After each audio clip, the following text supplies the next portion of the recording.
Iran Israel మధ్య యుద్ధంతో ఆయిల్కు ఎలాంటి ఇబ్బంది లేదని కేంద్ర పెట్రోలియం సహజ వాయువు మంత్రి హర్దీప్ సింగ్ పూరి పౌరులకు హామీ ఇచ్చారు.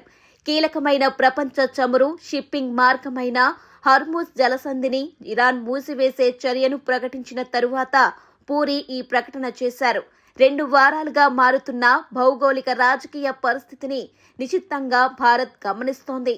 ఇంధన దిగుమతులకు ప్రత్యామ్నాయ మార్గాలను అన్వేషిస్తోంది. ఎక్స్లో పెట్టిన ఒక పోస్టులో పూరి తెలిపారు, కొన్ని సంవత్సరాలుగా సరఫరాలను వైవిధ్యపరిచాం. సరఫరాల్లో ఎక్కువ భాగం ఇప్పుడు హర్ముజ్ జలసంధి ద్వారా రావడం లేదు అని పూరి ఎక్స్లో రాశారు. రష్యన్ చమురు హర్ముజ్ జలసంధి నుంచి కాకుండా సుయాజ్ కాలువ, Cape of good hope, Pacific మహాసముద్రం ద్వారా వస్తోంది. అమెరికా, పశ్చిమ ఆఫ్రికా, లాటిన్ అమెరికా ప్రవాహాలు కూడా బ్యాకప్ ఆప్షన్లుగా ఉన్నాయి.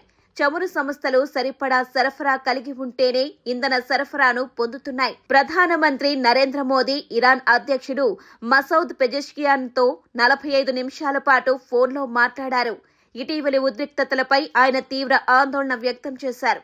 చర్యలు దౌత్యం ప్రాముఖ్యతను నొక్కి చెప్పారు.